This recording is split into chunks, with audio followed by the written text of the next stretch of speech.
미국의 국경 장벽은 29피트의 높이를 자랑하며 드론, 센서, 홍수 조명으로 장착되어 모든 것을 막기 위해 세워졌습니다. 하지만 그 효과는 미비합니다. 수천 명이 여전히 국경을 넘고 있습니다. 그들은 장벽을 둘러서 또는 아래로 지나가는 것이 아닙니다. 장벽 위에서 예상치 못한 일이 벌어지고 있습니다.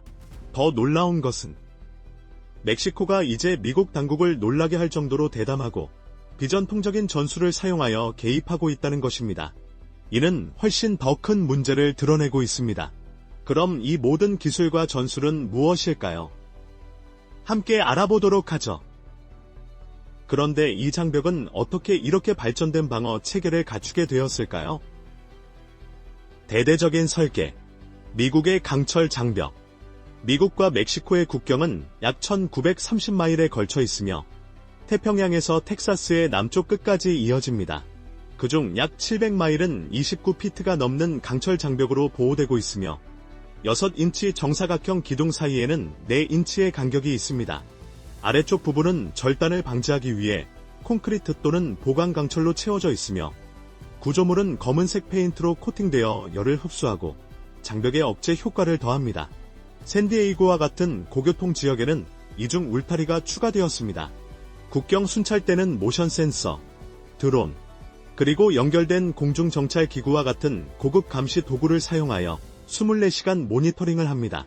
지면 센서는 움직임을 감지하고 해당 지역은 수천 개의 홍수 조명으로 밝혀져 있으며 남부 애리조나 지역만 해도 약 2,000개가 있습니다. 이러한 조치에도 불구하고 2019년에는 밀수업자들이 장벽을 우회하는 방법을 찾았다는 보고가 있었습니다. 29피트의 강철 장벽이 사람들에게 진정한 안정감을 주는 것일까요? 아니면 단지 잘못된 안정감을 조성하는 것일까요? 여러분의 의견을 댓글로 남겨주세요. 많은 사람들이 이 프로젝트가 단순히 트럼프 시대의 산물이라고 생각하지만 그 뿌리는 훨씬 더 깊고 여러 행정부에 걸쳐 있습니다.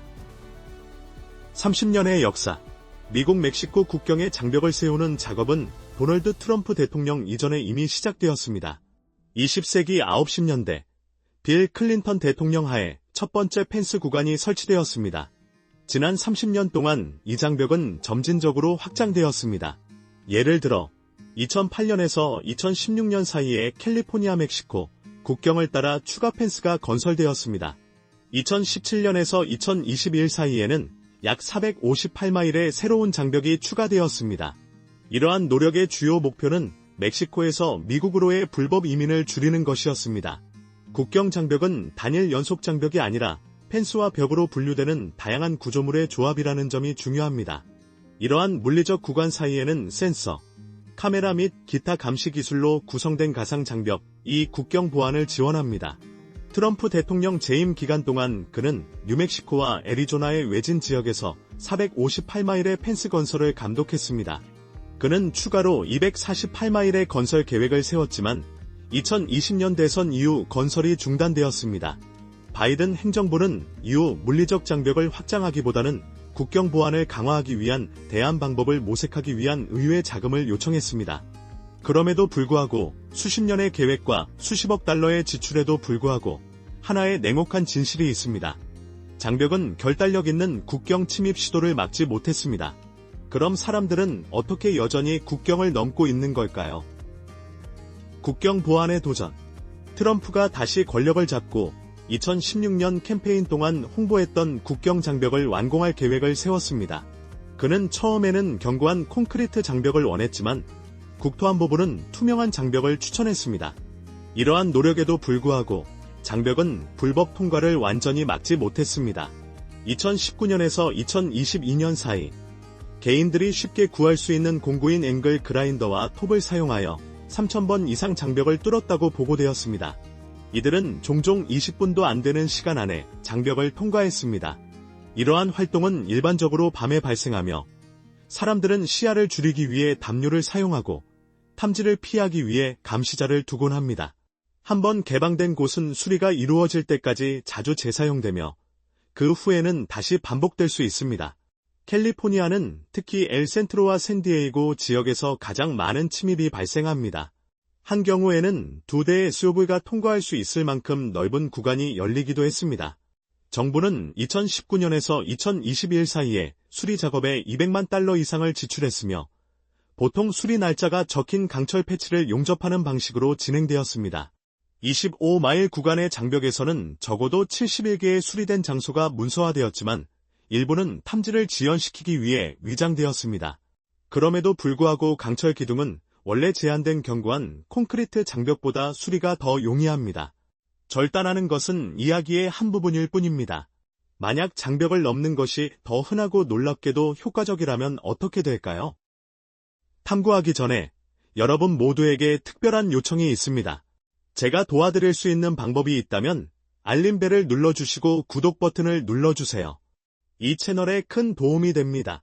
그렇게 해주시면 여러분을 위해 이 프로그램을 더욱 발전시키기 위해 최선을 다하겠습니다. 약속합니다. 장벽 오르기, 방법과 신화. 국경 펜스에 손상이 발견되면 용접팀이 신속하게 수리 작업을 위해 파견됩니다. 그러나 국경을 넘으려는 개인들은 종종 같은 지점으로 돌아와 금속이 더 부드럽고 콘크리트 기반이 이미 약해진 이전 용접 부위를 절단합니다. 이로 인해 침입과 수리의 반복적인 사이클이 발생하게 됩니다. 공식에 따르면 상당한 이익을 창출하는 밀수에 관여하는 조직화된 그룹들은 매우 동기부여가 되어 있으며 새로운 국경 보안 조치에 끊임없이 적응하고 있습니다. 장벽을 오르는 것은 절단하는 것보다 더 흔하다고 보고되고 있습니다. 미국의 요원들과 지역 목장주들은 밀수업자와 이민자들이 종종 나무나 금속 철근으로 만든 임시 사다리를 사용한다고 말합니다.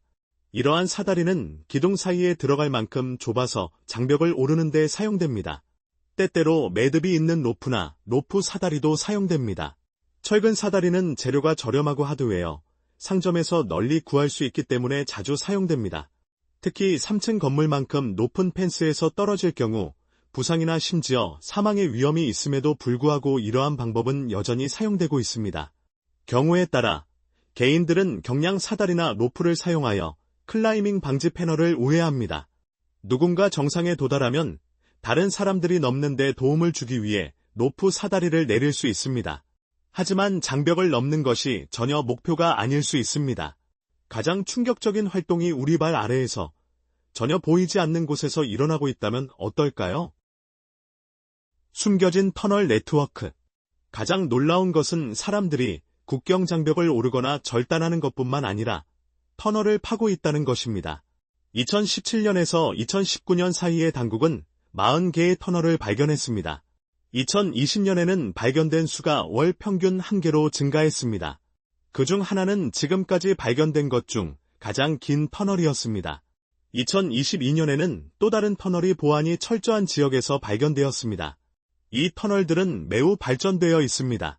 장벽의 기초는 깊은 콘크리트와 금속 보강재로 구성되어 있지만 일부 터널은 이러한 방어를 우회합니다. 가장 긴 터널은 2020년에 발견된 것으로 티후아나에서 샌디에이고까지 8마일에 걸쳐 있었습니다. 이 터널은 철도 시스템, 환기, 전기 배선, 엘리베이터 및 배수 시스템을 포함하여 소규모의 지하 통로 시스템을 연상시킵니다. 비록 높이가 5피트 반, 너비가 2피트였지만 지하 69피트에 위치해 있었습니다. 6마일의 미완성 연장은 새로운 출구를 위한 가능성 있는 계획을 암시했습니다. 2014년에 발견된 또 다른 터널은 거의 3,000피트에 달했습니다. 2006년 이후로 캘리포니아 멕시코 국경을 따라 15개의 복잡한 터널이 발견되었습니다. 많은 터널은 조명, 환기, 트랙 및 리프팅 시스템을 갖추고 있었습니다. 오타이 메사 지역은 부드러운 점토 토양과 산업 지역 덕분에 이러한 터널이 흔히 발견되는 장소입니다. 법적으로 미국 당국은 발견된 터널을 콘크리트로 메워야 합니다. 멕시코 측은 지역 당국이 관리합니다. 한 터널은 보안이 철저한 지역에서 발견되어 미국의 창고와 티후아나를 연결하고 있었습니다. 이 터널은 너비가 4피트, 길이가 1,600피트, 깊이가 6층에 달했습니다. 당국은 터널 입구가 예상치 못한 장소, 가구 아래, 벽 패널 아래, 또는 기계 아래에 숨겨져 있는 경우가 많다고 말합니다. 한 경우에는 출구가 사용 후 밀봉되고 칠해져서 숨겨졌습니다. 이러한 방법들은 일부 그룹이 탐지를 피하기 위해 얼마나 많은 노력을 기울이는지를 보여줍니다. 터널이 발견되거나 침입이 수리되더라도 장벽은 여전히 주요 결함에 직면해 있습니다. 그리고 더 나쁜 것은 이러한 문제 중 일부는 장벽의 기초에 내재되어 있습니다. 지속적인 수리 및 보안 투쟁. 장벽은 단순한 터널을 막을 수 있지만 깊고 정교한 터널에는 덜 효과적입니다. 이러한 지하 통로는 국경을 넘어 물품을 더 쉽게 운반할 수 있게 하여 어려운 지형과 단속 노력을 피할 수 있게 합니다. 높은 재정적 수익 덕분에 일부 그룹은 이러한 방법에 상당한 투자를 합니다. 장벽 건설 중 추가적인 도전이 있었습니다. 험난한 지형으로 인해 지연이 발생했으며 바위가 많은 지역에서 청소가 필요했습니다. 리더십이 바뀌면서 프로젝트는 미완성 상태로 남아 빈 공간, 방해된 땅, 사용되지 않은 강철 패널이 남겨졌습니다. 여러 곳에서 장벽이 갑자기 끝나며 이제는 불법 통과에 사용되는 개방부가 생겼습니다. 일부 간격은 겨우 3피트 넓이인 반면 다른 곳은 훨씬 더 큽니다. 텍사스와 같은 지역에서는 리오 그란데를 따라 토지 소유권이 복잡하여 대부분의 재산이 개인 소유로 되어 있어 진전이 어려웠습니다. 바이든 대통령 행정부로의 전환 전에 구간을 완공하기 위한 노력으로 인해 남부 애리조나의 일부 지역은 미완성 상태로 남아 국경 관리자를 위한 긴급 접근 경로와 같은 기능이 누락되었습니다. 만약 당신이 국경 보안을 책임지고 있다면 당신은 무엇을 다르게 할 건가요? 여러분의 해결책을 듣고 싶습니다. 아래에 남겨주세요. 그리고 진정한 논의를 시작해봅시다. 하지만 여기서 자연이 반전을 추가합니다. 어떤 곳에서는 땅 자체가 협조하지 않으며 그로 인해 어떤 강철도 채울 수 없는 간격이 생깁니다. 자연적 및 지리적 국경 장벽. 애리조나의 카비 동쪽에 있는 장벽의 한 구간에서 서로 반대 방향에서 작업하는 팀은 간격을 메우기 위해 맞춤형 패널이 필요했지만 자재가 제때 도착하지 않았습니다. 그 결과 몇 개의 간격이 남아있으며 일부 지역은 임시로 형태가 맞지 않는 판넬로 패치되었습니다. 이러한 패치는 장벽이 불법 통과를 방지하는 능력을 크게 향상시키지 못했습니다. 국경의 또 다른 구간은 강이 흐르고 있기 때문에 장벽이 전혀 없습니다. 미국 멕시코 국경의 1954마일 중 약 1255마일은 리오 그란데 강을 따라 있으며 나머지 699마일은 육지에 있습니다. 강 안에 장벽을 세우는 것은 현실적으로 불가능합니다. 강 자체는 깊고 빠르게 흐르며 바위와 식물로 가득 차 있어 통과가 어렵습니다. 일부 지역에서는 방지책으로 가시 철사가 추가되었지만 그 효과는 제한적입니다. 자연 장애물에도 불구하고 일부 개인들은 여전히 강을 건너고 장벽을 넘으려 합니다. 이 문제를 해결하기 위해 2023년에 텍사스는 리오 그란데에 떠 있는 장벽 시스템을 설치하기 시작했습니다. 이 디자인은 약 984피트에 걸쳐 있는 큰 부표를 특징으로 하여 안전하지 않은 통과를 저지하고 지정된 검문소를 통해 입국을 장려하는 것을 목표로 했습니다. 텍사스는 또한 이 장벽이 생명을 보호하는 것을 목표로 한다고 밝혔습니다. 하지만 이후 연방지방법원 판사는 이 장벽의 철거를 명령했습니다. 그래서 모든 결함과 침입, 그리고 지출된 모든 돈을 감안할 때 그 가치는 있었던 걸까요? 아니면 장벽이 단순히 상징에 불과한 걸까요? 장벽의 영향과 한계 평가. 이것이 멕시코와의 국경 장벽이 자원 사용에 비효율적인 것이라는 의미일까요? 꼭 그렇지는 않습니다. 간격에도 불구하고 이 장벽은 감시 기술과 충분한 인력이 결합될 때 유용한 보안 도구로 작용할 수 있습니다. 침입이 발생한 장벽의 많은 구간은 원래 계획된 센서, 카메라 및 기타 탐지 시스템이 부족합니다. 따라서 개념은 타당하고 잠재적으로 효과적이었지만 완전히 구현되지 않았던 것입니다. 이 시스템이 구축되면 요원들은 더 빠르게 대응할 수 있습니다. 처음부터 어떤 구조물도 설계와 관계없이 국경을 완전히 보호할 수 없다는 것이 이해되었습니다. 그래서 물리적 장벽, 감시 도구, 그리고 인력의 신속한 대응을 포함한 종합 시스템이 개발된 것입니다. 모든 구성 요소가 함께 작동해야 합니다. 시스템의 어느 부분이라도 실패하면 국경의 효과가 감소합니다. 일부 요원들은 과거의 밀수업자들이 리프리그팅 톱과 같은 도구를 사용하여 구형 장벽을 더 빨리 뚫을 수 있었다고 언급합니다. 이제 기둥을 절단하여 생긴 좁은 간격은 일반적으로 한 번에 한 명만 통과할 수 있어 대규모 그룹의 통과를 지연시킬 수 있습니다. 일부는 이 프로젝트를 비용이 많이 드는 것으로 보고하며 약 1,500억 원에 이르는 비용과 수백만 원의 지속적인 유지 보수 비용을 지적합니다. 반면 다른 이들은 완전히 완료된다면 잠재력이 있다고 봅니다. 트럼프의 두 번째 임기가 시작되었으니 이 프로젝트가 어떤 방향으로 나아갈지는 두고 봐야 할 것입니다. 모든 방법을 다 본 것 같을 때쯤 새로운 플레이어가 하늘에서 등장합니다. 그리고 모든 것을 바꾸고 있습니다. 국경에서의 드론 활동. 당국은 드론을 이용한 국경 밀수 시도가 있었음을 차단했습니다. 2015년의 4월 24일 밤 늦게 19살의 한 개인이 미국 멕시코 국경 근처의 들판에서 관찰되었습니다. 드론이 멕시코에서 미국 영공으로 들어와 여러 개의 비닐 포장된 소포를 떨어뜨렸습니다. 이 개인은 그것들을 수거하고 동반자와 함께 그 지역을 떠났습니다. 그들은 모르고 있었지만 국경 요원들은 상황을 모니터링하고 있었습니다. 정기적인 차량 정지 중 경찰은 약 28파운드의 불법 물질을 발견했습니다. 이 물질은 거의 150만 원에 달하는 것으로 추정되었습니다. 이들은 체포되었지만 드론과 멕시코의 조종사는 발견되지 않았습니다. 이것이 불법 운송을 위한 새로운 전술인가요? 그렇게 보입니다. 드론은 작고 비교적 저렴하며 빠릅니다. 입문자 모델은 몇백 달러에 구입할 수 있지만 더 발전된 모델은 5,000달러를 초과할 수 있으며 35파운드까지 운반할 수 있습니다. 국경을 넘는 드론의 정확한 수는 공개되지 않았으며 이를 차단하는 것은 복잡한 문제입니다. 드론 사용 전에는 보트가 더 일반적으로 사용되었지만 이는 탐지가 더 쉬웠습니다. 2013년 중국 회사 DJI의 소비자 드론이 출시되면서 접근성과 사용의 용이성으로 인해 오용에 대한 우려가 커졌습니다. 교도소로 금지된 물품을 운반하는데 드론이 사용된 사례도 있었습니다. 처음에는 집행기관들이 소형 드론을 큰 문제로 여기지 않았습니다. 그러나 2015년 1월 DJI 헥사콥터가 제한된 물질을 실은 채 티후아나에서 추락했습니다. 멕시코 당국은 그 내용물의 가치를 약 4만 달러로 추정했습니다. 일부 보고서는 주간에 1,000대의 드론이 국경을 넘는다고 추측하지만 공식적인 숫자는 확인되지 않았으며 일반적으로 공개되지 않습니다. 드론을 차단하는 것은 왜 간단하지 않을까요? 복잡합니다. 한 가지 가능한 방법은 신호 방해이지만 미국 법은 긴급 서비스와 같은 중요한 통신을 방해할 위험 때문에 신호 방해를 일반적으로 금지합니다.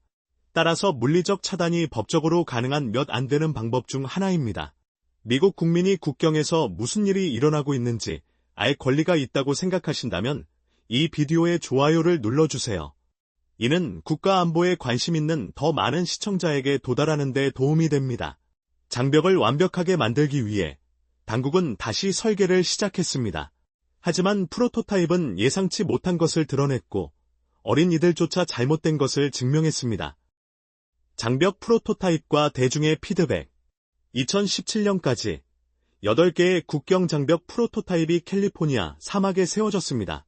그중 4개는 콘크리트로, 나머지 4개는 투명한 재료로 만들어졌습니다. 이들은 태양 아래에서 30일 동안 건조되었습니다. 각 장벽은 16에서 29피트 사이의 높이를 가졌습니다. 국경 및 세관 관계자들은 이들의 강도, 오를 수 있는지, 아래로 파고들 수 있는지, 절단할 수 있는지를 테스트했습니다.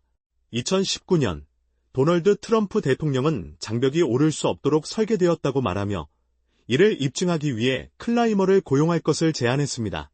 그러나 전문 클라이머들은 그러한 테스트에 참여하지 않았다고 말하며 회의적인 입장을 보였습니다. 일부는 암벽 등반가와 산악 등반가 간의 혼동 가능성을 지적했습니다.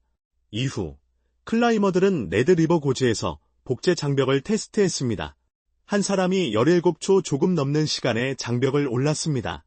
8살짜리 소녀도 장벽을 올랐고 이는 미디어의 주목을 받았습니다. 트럼프 대통령이 이러한 사건에 대해 언급한 공적인 기록은 없습니다. 지하 터널에서 공중 드론까지 국경 보안의 미래는 우리가 상상했던 것과는 다를 수 있습니다. 그럼 이제 앞으로는 어떻게 될까요? 결론, 오늘의 영상이 흥미로웠다면 좋아요 버튼을 누르고 제 채널을 구독하는 것을 잊지 마세요. 여러분의 지원은 저희에게 매우 중요합니다. 화면에 나타나는 다음 영상을 꼭 확인해 보세요. 여러분이 좋아할 만한 콘텐츠가 준비되어 있습니다. 다음에 탐험하고 싶은 나라에 대한 댓글도 남겨주세요. 시청해주셔서 감사하며 최신 영상에서 뵙겠습니다.